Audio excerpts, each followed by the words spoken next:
Hey guys, welcome back to my YouTube channel. Let's see market का क्या scene है. We'll just lose the drawings for once और अपने monthly time frame पे चलते हैं. So it's probably consolidating, ज़्यादा कुछ है नहीं यहाँ पे करने के लिए. अगर वीकली टाइम फ्रेम पे चले तो द आइडिया इज ये कंसोलिडेट कर रहा है but with the bullish bias because यहाँ पे जो है पिन बार्स बने हैं, तो इसका मतलब है बुलिशनेस दिखा रहा है. डेली टाइम फ्रेम पे चलते हैं तो will get a good picture. Actually not really a good picture, यहाँ पे भी कुछ समझ नहीं आ रहा. It's just consolidating. ये बेरिशनेस था, उसके बाद फिर ये जो हाई था इसने तोड़ दिया, फिर बुलिश दिखा रहा था एंड देन वापस नीचे चला गया. It's probably just consolidating. कोई अपसाइड या डाउनसाइड मोमेंटम ज्यादा बड़ा स्विंग के लिए तो नहीं दिख रहा. Will get on 1 hour time frame. यहाँ पे we get an idea. See the thing is कि ये एक फॉल आया, उसके बाद ये एक रीटेस्ट है.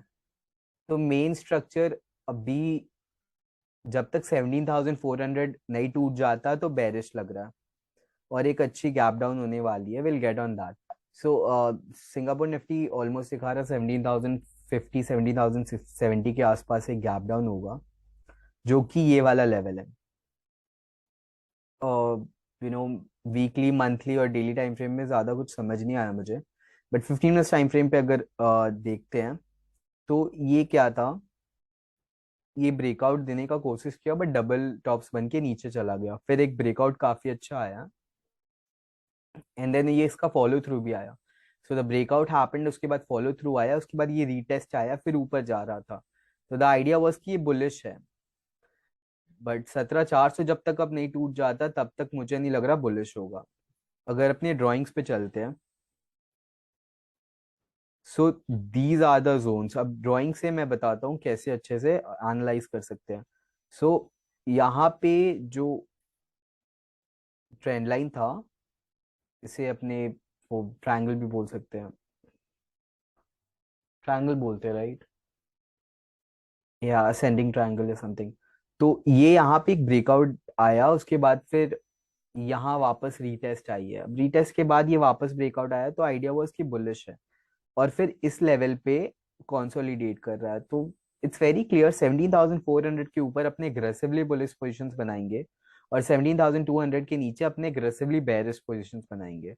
बट क्या हो रहा है, अगर अपने को यहाँ पे बहुत बड़ा गैप डाउन मिलता है ना, तो सीन क्या हो जाएगा. देखो यहाँ पे बहुत सारे बायर्स थे, तो वापस अगर यहाँ पे कहीं खुलता है तो माय आइडिया इज कि अपने को एक बुलिशनेस दिखेगा जैसे इसमें दिखा है. The reason behind that is कि यहाँ पे मार्केट स्ट्रक्चर अभी शॉर्ट टर्म के लिए बुलिश है. ये जो है यहाँ ब्रेकआउट दिया, उसके बाद ये नीचे वापस गिर रहा है. और मंडेज को जनरली क्या होता है ना, अगर बहुत ज्यादा सेल ऑफ आ जाता है और स्ट्रक्चर अगर बुलिश रहता है, निफ्टी का तो फिर भी थोड़ा कंफ्यूजिंग है, bank Nifty is more bullish, मैं दिखाऊंगा उसे. So what I am expecting is कि मे बी 17,050 इधर जो है ना, अगर कहीं खुलता है तो ये वापस ऊपर तोड़ देगा. और 17,200 के ऊपर अगर चल जाता है तो मैं अग्रेसिव बुलिश पोजीशन बनाऊंगा. 17,400 के ऊपर और ज्यादा ऐड कर लूंगा बिकॉज और कंफर्मेशन मिल जाएगा, ऊपर जाएगा मार्केट. और अगर यहाँ नीचे जाता है तो 16,800 और 17,400 है ना, ये बहुत ही नो लाइक बड़ा लेवल है, बट इसी लेवल्स पे मुझे लग रहा है कंसोलिडेट करेगा. सो मे बी एक अपसाइड आए, फिर जैसे नॉर्मल कुछ दिनों से हो रहा है, उसके बाद फिर वापस एक डाउन साइड वाला मार्केट आ जाए. लाइक एक दिन ऊपर गया, फिर दूसरे दिन नीचे गया, फिर एक दिन बहुत वोलेटिलिटी के साथ कंसोलिडेट किया. But what I am expecting is कि 17,400 और 16,800 इसी के बीच में लेवल्स रहेगा इस पूरे expiry. So that is my idea Nifty के लिए. बैंक निफ्टी में चले तो लूज योर ड्राइंग्स यहाँ भी. और अगर अपने मंथली टाइम फ्रेम पे चले तो this is looking bullish because obviously all time highs के पास है मंथली टाइम फ्रेम पे अगर देखे तो. वीकली में इफ वी गो, वीकली में भी यहाँ पिन बार्स बने तो बुलिश ही लग रहा. डेली में इस कंसोलिडेटिंग और यहाँ पे एक इवनिंग स्टार टाइप का पैटर्न बन रहा था, बट ऊपर मार्केट क्लोज दिया, इसका मतलब बुलिश है. और अगर अपनी आर्ली टाइम फ्रेम पे चले, लेट्स गो ऑन 15 मिनट्स. या सो दिस इज बेटर। अब अगर मैं सिर्फ कल की लाइक फ्राइडे की बताऊं, तो ये जो है ना, यहाँ पे डबल बॉटम्स के हिसाब से बन गया था, यहाँ पे डे हाइट हो रहा था, तो ये काफी बुलिश लग रहा है। और ये ज्यादा बुलिश इसलिए लग रहा है बिकॉज यहाँ पे जो है ना, ये ग्रीन कैंडल के बाद एक रेड बनी है, if you see here, and then उसके बाद वापस ग्रीन कैंडल बनी है, तो डे हाई पे क्लोजिंग दिया, इसका मतलब ये कि बुलिश आइडिया था। सो इसलिए मेरी एनालिसिस के हिसाब से ना, if even if we have a gap down, यहाँ पे बहुत सारे सपोर्ट लेवल है, तो अगर बैंक निफ्टी ऊपर जाएगा तो निफ्टी भी ऊपर ही जाएगा। तो अगर ये यहाँ पे बन जाता है कोई ग्रीन कैंडल सुबह सुबह 15 मिनट टाइम फ्रेम पे, तो उसका डे का लो का स्टॉप लॉस लगा के वी कैन गो लॉन्ग। अगर लॉन्ग जाएंगे तो बैंक निफ्टी में ज्यादा प्रेफर करेंगे, because bank Nifty is looking relatively strong. यहाँ पे इतने सारे जो बायर्स थे ना, अगर यहाँ पे एक अचानक से गैप डाउन होगी तो विल गेट बाइंग, बिकॉज यहाँ पे काफी सारे लेवल्स है। अपने वापस ड्राइंग्स पे चलते हैं। So these are the levels what I am looking for. Bank Nifty में भी वही सीन हुआ था, यहाँ से ब्रेकआउट हुआ, उसके बाद रीटेस्ट, फिर gap up and all of that. So 39,540, 39,600 और 38,000, यही लेवल्स के बीच में मैं मुझे लग रहा है कि एक्सपायरी होगा। मे बी अगर डाउन जाना तो 37,550 तक, but I am not expecting कि ज्यादा गिरेगा। मंडे को अगर एक फॉल आता है तो उसके बाद लाइक गैप डाउन होता है, उसके बाद आई एम एक्सपेक्टिंग कि अपराइज ही आए। फिर अगर 39,543 के ऊपर टूटता है तो आई गो बुलिश, और अगर 38,000 के नीचे टूटता है तो आई गो बेरिश। इसके बीच में मैं इंट्रा डे के छोटे छोटे स्टॉप लॉसेस के साथ अगर डायरेक्शनल ट्रेड मिलेगा तो करूंगा, या फिर we can also go non directional on this. Stocks में चले तो Berger Paints is looking like a good bet, अगर अपनी डेली टाइम फ्रेम पे चलते हैं इसके। सो इफ यू सी, यहाँ पे इतने फॉल होने के बाद डबल बॉटम्स जैसा सीन बना, और ये काफी खूबसूरत 3 बार पैटर्न है। So if you come on 15 minutes time frame, bullish लग रहा है मार्केट। मे बी अगर ये भी गैप डाउन खुलता है, क्योंकि मार्केट लग रहा है गैप डाउन खुले, तो यहाँ पे अगर कहीं और उसके बाद एक ग्रीन कैंडल बनती है, तो इसके नीचे का स्टॉप लॉस लगा के we can go long. Also if you see here 15 minutes time frame पे, यहाँ पे काफी दिनों से कंसोलिडेट कर रहा था इस जोन में, फिर ब्रेक डाउन दिया, उसके बाद इस लेवल पे कंसोलिडेट किया। अब ये वापस अगर ऊपर जाएगा तो मे बी 639 की तक वापस एक रेजिस्टेंस ले सकता है।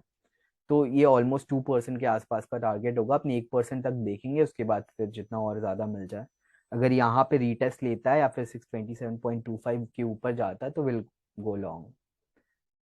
भारतीय एयरटेल में देखे तो डेली टाइम फ्रेम पे अगर इसका चलें, so if you see here, यहाँ पे एक ब्रेकआउट दिया था ऑल टाइम हाई पे, उसके बाद ये रीटेस्ट है, और फिर ये इनडिसिसिव कैंडल बनी डेली टाइम फ्रेम पे। तो अगर 15 मिनट्स टाइम फ्रेम पे चले, तो ये एक छोटा सा ट्रेंड लाइन है, मे बी अगर ये टूट जाता है और 785 टूटता है तो वी कैन गो शॉर्ट 777 के टारगेट के लिए। और अगर 797 एक बड़ी कैंडल ग्रीन कैंडल के साथ टूटती है, तो अपने 792 93 का टारगेट स्टॉप लॉस लगा के वी कैन गो फॉर 814, या फिर may be even 808 is also good level. तो ये दोनों लेवल के लिए अपने टारगेट देख सकते हैं लॉन्ग के लिए भारतीय एयरटेल, और शॉर्ट के लिए इसके नीचे अपने यहाँ तक देख सकते हैं। And the third stock is भेल। सो भेल इज लाइक कि बहुत स्टीप ट्रेंड लाइन पे वर्क कर रहा है, और अगर डेली टाइम फ्रेम पे चले तो ये 1 2 3 4 5 6 7 8 8 दिन बनी है ग्रीन कैंडल लगातार। और कमाल की बात क्या है ना, मैं रिवर्सल के लिए इसलिए देख रहा हूँ, बिकॉज ये जो कैंडल है ना, ये बेसिकली ट्रेंड का एंड होता है मोस्टली। डाउन ट्रेंड पे भी अगर ऐसा बनता है या फिर अप ट्रेंड पे, तो इसका मतलब क्या होता है, मोमेंटम खत्म हो रहा है। अगर यहाँ पे एक बड़ी रेड कैंडल बन जाती है, तो अपने को स्विंग के लिए भी अच्छा शॉर्ट मिल सकता है।